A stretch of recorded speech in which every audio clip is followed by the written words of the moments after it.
वंदे मातरम। मैं विजय ठाकरे आपका स्वागत करता हूं स्टेप अप एकेडमी पर। आज हम लोग बात करने वाले क्लास 12 के जो स्टूडेंट है, एग्जाम आ चुके हैं पास, स्टेप अप एकेडमी लेके आए कुछ खास। ध्यान से समझिएगा, एग्जाम बहुत इंपॉर्टेंट होते हैं दोस्तों। छोटे छोटे मार्क्स इकट्ठा करके हम लोगों को टोटल मार्क्स लाना होता है। इसके लिए मैं लेके आया हूं आपके पास वेरी शॉर्ट क्वेश्चंस का सफरनामा, और यहाँ वेरी शॉर्ट आंसर क्वेश्चंस में हम लोग समझेंगे कि छोटे छोटे क्वेश्चन जो एक एक मार्क्स के होते हैं उससे हम लोग मार्क्स कैसे अचीव कर सकते हैं।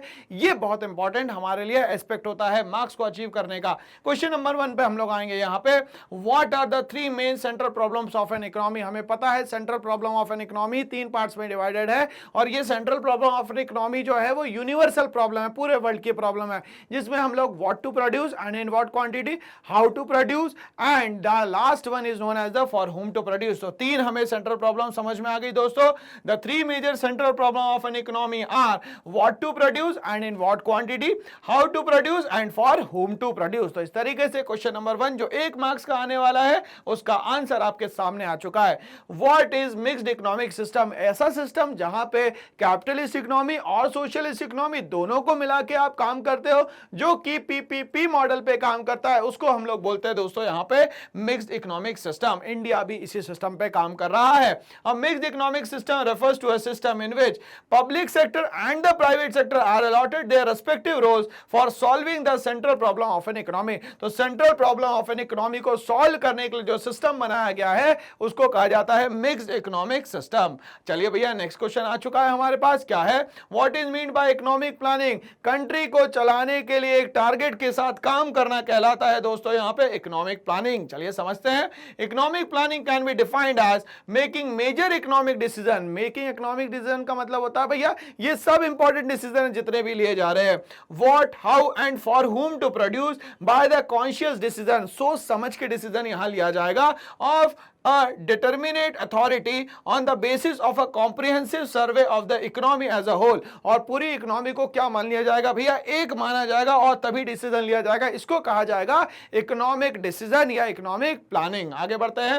When was the planning commission setup. तो भैया याद है हमें 1950 कब हुआ है ये? 1950 में 1950। कब तक के काम करा? 2015 तक के। कितने साल हो गए लगभग वो आपको कैलकुलेट करना है दोस्तों। चलिए, name the basic goals of India development which serves as the guiding principles of Indian planning।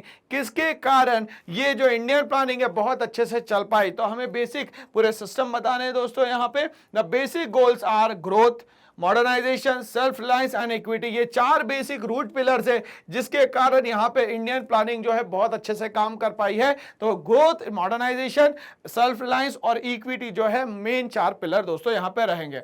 What do you mean by growth. Growth का मतलब क्या होता है भैया? तो ग्रोथ का मतलब सीधा सीधा आपका हो जाता है प्रोडक्शन से related. Growth refers to increase in the country's capacity to produce the output. Produce करना है आउटपुट किसका? गुड्स एंड सर्विसेज का। इसको हम लोग बोलते हैं growth with in the country. मगर कंट्री के अंदर, कंट्री के बाहर आपको ये नहीं करना है दोस्तों।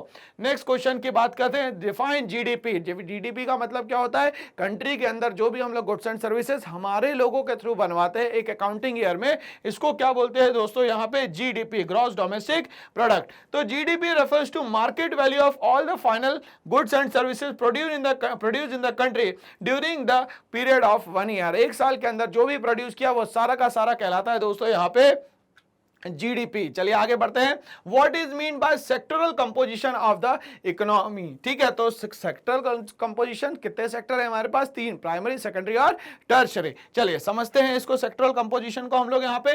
The contribution made by each sector of an economy to GDP in a country is termed as sectoral composition. तीनों सेक्टर ले लेंगे, प्राइमरी, सेकेंडरी और टर्शियरी सेक्टर दोस्तों यहाँ पे। आगे बात करते हैं सर्विस सेक्टर की। 9th क्वेश्चन बोलता है service sector contributed maximum to the GDP in 1990। What does it indicate about a country. ठीक है, तो ये हमारी कंट्री के बारे में क्या इंडिकेट करता है ये हम लोगों को बताना जरूरी है। ठीक है, तो हम लोग समझे इसको यहाँ पे। It indicate that country is economically developed. ये अगर हम लोग सेक्टरल कंपोजिशन की बात करें तो ये सर्विस सेक्टर कंटिन्यूअसली दोस्तों इंक्रीज हो रहा है यहाँ पे। आगे बात करते हैं क्वेश्चन नंबर 10 की what do you mean by import substitution, वो सारी चीजें जो हमारे यहाँ बाहर से मंगवाई जा रही है बट उसके लिए भी हमारे यहाँ चीजें बनाई जा रही है, जैसे एडिडास और बाटा। तो बाटा भी शूज बना रहा है, एडिडास को मंगवाया जा रहा है, तो इसको हम लोग बोलते हैं यहाँ पे दोस्तों इंपोर्ट सब्स्टिट्यूशन। चलिए समझते हैं। Import substitution refers to a policy of replacement और substitution of import by domestic production. तो हमारे यहाँ के गुड्स ऐसे बनाए जाए ताकि बाहर के जो गुड्स है उसका हम लोग सब्स्टिट्यूट क्रिएट कर पाए, इसको बोलते हैं import substitution. What are the two ways by which domestic industries can be protected from import, किस तरीके से हम लोग बचा सकते हैं बाहर के इंपोर्ट के आने वाले जो गुड्स है उससे। तो हमारे पास दो तरीके हैं दोस्तों, एक तो टैरिफ है, दूसरा कोटा है। टैरिफ का मतलब टैक्सेस लगा के बाहर के जो गुड्स आए वो महंगे आए हमारे यहाँ ताकि लोग उसको ना खरीद पाए। कोटा फिक्सेशन कर दे हम लोग लिमिट की कि इतना ही प्रोडक्ट इंपोर्ट हो सकता है, इससे ज्यादा इंपोर्ट नहीं किया जा सकता। दोस्तों आगे बात करते हैं हम लोग टैरिफ क्या होते हैं। तो टैक्सेस चार्ज करते हैं जो गुड्स बाहर से आते हैं उसको कहा जाता है दोस्तों यहाँ पे tariff. Tariff refers to the taxes levied on imported goods is known as tariff. चलिए तो शॉर्ट क्वेश्चन है, फटाफट हम लोग इसको खत्म करेंगे। What are quotas, fixation limit जो क्रिएट कर दी जाए बाहर से कितना गुड्स आ सकता है उसको बोलते हैं दोस्तों हम लोग यहाँ पे quotas. Quotas refers to fixing the maximum limit on the import of a commodity by a domestic producer. तो हमारे यहाँ का डोमेस्टिक प्रोड्यूसर जो फिक्सेशन कर दे कि कितना गुड्स मंगाया जा सकता है उसको कहते हैं दोस्तों यहाँ पे quota. What was the basic aim for abolition of intermediaries, क्यों जरूरी था कि जो इंटरमीडिएरीज है उसको यहां से हटाया जाए। The basic aim was to confer ownership rights of the agriculture land to tiller to give him incentive for the improvement. अब ये टिलर को दिया जाए ताकि इसको यहां पे वो अच्छे से इंप्रूव कर सके और पूरा पैसा ये खुद रख सके, बीच में जो इंटरमीडिएरीज है वो पैसा ना खा ले। Name the two measures undertaken to promote the growth in the agriculture sector, किस तरीके से एग्रीकल्चर सेक्टर में हम लोग ग्रोथ कर सकते हैं ये हम लोगों को दोस्तों यहां बताना है। सबसे पहला लैंड रिफॉर्म के थ्रू कर सकते हैं, मतलब एबॉलिशन ऑफ जो इंटरमीडिएरीज है उसको हटा दिया जाए यहां पे, और हमारे यहाँ जो जमींदारी रेटवारी सिस्टम चलाए जा रहे थे, महलवारी सिस्टम, उसको हटाया जाए।